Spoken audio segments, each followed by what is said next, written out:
గాలిబాను గారిని మొన్న నేను ఇంటర్వ్యూ చేశానండి ఇదే ఇష్యూ మీద. ఒక మహిళని ఆ రకంగా కామెంట్ చేయటం ఎంతవరకు కరెక్ట్ అని ఒక విధంగా ఇదే అంశాన్ని మీరు ఏదైతే రైజ్ చేశారో అదే టోన్తో నేను కూడా అడిగాను. ఆయన చెప్తున్నది ఏంటంటే, ఒకప్పుడు అంటే నా ఉద్దేశం ఆవిడ్ని కించపరచడం కాదు, 2000కి ఏదైనా చేస్తుంది అంటే దాన్ని వేరే యాంగిల్లో తీసుకెళ్తున్నారు.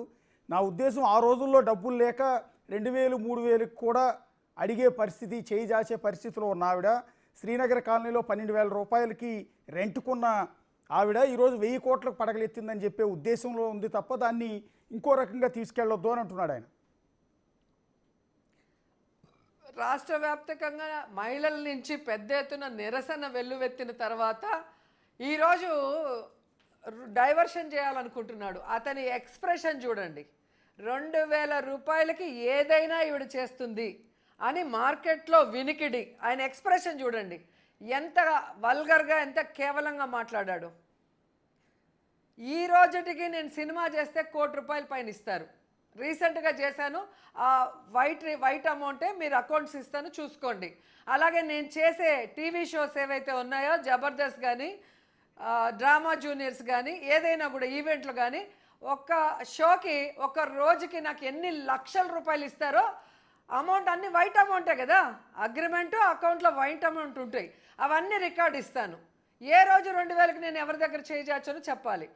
రెండవది, మీ నాన్న గుంటూరులో లెక్చరర్గా ఉండేవాడు. లెక్చరర్గా ఉండేవాడికి ఈరోజు 1,000 కోట్ల రూపాయలు ఎలా వచ్చాయి, మీకు ఎలా పంచిపెట్టాడో మీరు లెక్కలు చెప్పాలి. నేను చెప్పాల్సిన అవసరం లేదు, ఎందుకంటే నా ఆస్తులు, నా లెక్కలన్నీ ఐటీ రికార్డు, నా బ్యాంక్ స్టేట్మెంట్తో క్లియర్గా ఉన్నాయి. లేదు బినామీల పేరు మీద ఉన్నాయని మీకు అనుమానం ఉంటే అదైనా ప్రూవ్ చేస్తే నేను ఖచ్చితంగా నేను ఏదైతే ఛాలెంజ్ చేశానో దానికి కట్టుబడి ఉంటానని కూడా ఈరోజు చెప్తున్నా. అండ్ మూడవది, అంటే నగిరి ఇంటి గురించి ఏడుస్తాడు, హైదరాబాద్ ఇంటి గురించి ఏడుస్తారు, చెన్నై ఇంటి గురించి ఏడుస్తారు. చెన్నై ఇల్లు ఎప్పుడు కట్టాము, అది ఏ డేట్లో కట్టాము, ఏ డేట్లో గృహప్రవేశం చేశామో ఆన్ రికార్డే కదా, ఈరోజు మార్చేదానికి కాదు కదా. చెన్నై ఇల్లు అప్పటికి నాకు పెళ్ళైనా అయిందా లేదా అని తెలుసుకోమను, తెలుసుకోకుండా నోటుకు వచ్చింది మాట్లాడితే ఎలాగా. అలాగే హైదరాబాద్ ఇల్లు గృహప్రవేశం జరిగినప్పటికీ నేను ఎమ్మెల్యే అయ్యానా లేదా అనేది తెలుసుకోవాలి కదా, తెలుసుకోకుండా ఎలా మాట్లాడతావు. నగిరి ఇల్లు గవర్నమెంట్ వచ్చే ముందు కట్టానా, అది వచ్చిన తర్వాత కట్టానో ఆ డేటు టైం, ఎందుకంటే నేను అందరినీ పిలిచి ఘనంగా అందరికీ భోజనాలు పెట్టే నేను ఓపెనింగ్ చేశాను. ఏ డేట్లో చేశాను చూడు, అప్పటికి ప్రభుత్వం వచ్చిందో లేదో చూడు. 10 సార్లు అబద్ధం చెప్తే నిజం అవుతుందని, అసలు గవర్నమెంట్ రాకముందు యాజ్ ఏ ఆర్టిస్ట్గా నేను కట్టుకున్న ఇళ్ళని దోచుకున్న డబ్బులు అని చెప్పడానికి సిగ్గుండాలి. అయితే ఇక్కడ ఒకటి, గాలిబాను అన్న తర్వాత మీరు అన్నట్టుగా వైఎస్ఆర్ కాంగ్రెస్ పార్టీ కావచ్చు, మహిళా సంఘాల నుంచి తీవ్రమైన వ్యతిరేకత వచ్చిన మాట నిజం. అదే క్రమంలో తెలుగుదేశం పార్టీ కూడా మీ మీద ఎదురుదాడి చేస్తోంది. పర్టికులర్గా సోషల్ మీడియాలో టీడీపీ కార్యకర్తలు కావచ్చు, జనసేన కార్యకర్తలు కావచ్చు, మీ మీద గత 3 రోజులుగా కొన్ని ప్రశ్నలు మీకు సంధిస్తున్నారు, మీ పైన కొంత దాడి కూడా చేస్తున్నారు. గతంలో మీరు వేరు సందర్భాల్లో మీరు ఏదైతే మాట్లాడారో అవన్నీ కూడా తీసుకొచ్చి ఇప్పుడు రన్ చేస్తున్నారు. అవన్నీ మీ దృష్టికి వచ్చాయా? మొన్న మీరు ప్లే చేసినప్పుడు చూసారనుకుంటా, మీదో వేరే ఛానల్లోనో, అతను చేసిన తప్పుకి సారీ చెప్పకుండా, చేసిన తప్పుకి నోరు మూసుకొని ఉండకుండా మళ్ళీ తన పేజ్లో నావి డాన్స్లు కానీ, నేను పాడిన పాటలు కానీ, లేదా అసెంబ్లీలో జరిగిన ఇన్సిడెంట్స్ కానీ అన్నీ చిన్న బిట్లు కట్ చేసి యాడ్ చేసి దాన్ని పోస్ట్ చేశాడు.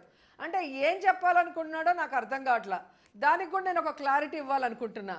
ఆయన చూపించిన దాంట్లో శేఖర్ మాస్టర్ గారు నేను చిరంజీవి గారి 150వ సినిమాకి డాన్స్ వేసిన వీడియో వేశాడు. అదే శేఖర్ మాస్టర్ గారు డాన్స్ మాస్టర్గా 150వ సినిమాలో చిరంజీవి గారి కాజోల్కి సేమ్ మూమెంటు కంపోజ్ చేసి చేయటం జరిగింది. స్క్రీన్లో చిరంజీవి గారు, కాజోల్ గారు కూడా చేశారు. మరి నేను శేఖర్ గారు డాన్స్ వేసినప్పుడు అది బూత్ అయితే, చిరంజీవి గారు కాజోల్ చేసింది కూడా బూతే కదా. మరి వాళ్ళు చేస్తే అది సినిమా, మేము ఈవెంట్లో చేస్తే అది బూత్ ఎలా అవుతుంది, నాకు చెప్పాల్సిన అవసరం ఉంది. రెండవది, నా 3వ సినిమా సీతారత్నం గారి అబ్బాయి, అది సూపర్ డూపర్ హిట్. ఆ సినిమాలో ఒక సూపర్ హిట్ సాంగ్ని ఒక ఈవెంట్లో పాడమంటే, ఒక ఈవెంట్లో నా హిట్ సినిమా నా మొగుడే బ్రహ్మచారి నేనేమో కన్యాకుమారి అని హిట్ సాంగ్ నేను పాడితే అది బూత్ అంట.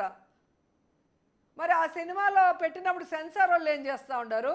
రిలీజ్ అయినప్పుడు ప్రజలు దాన్ని ఎట్లా సూపర్ హిట్ చేశారో చెప్పాల్సిన అవసరం ఉంది. ఇంకొకటి, అసెంబ్లీలో అప్పుడు ఏదైతే తెలుగుదేశం పార్టీ నన్ను బ్యాడ్ చేయాలని కట్టింగ్లు చేసి పెట్టిందో అవన్నీ వేస్తున్నారు. సో దీన్ని బట్టే మీకు తెలుస్తుంది అతను చేసింది తప్పు అని అతనికి తెలిసింది. రాష్ట్రమంతా తన పేరు భ్రష్టు పట్టిపోయిందని భానుప్రకాష్కి తెలిసింది.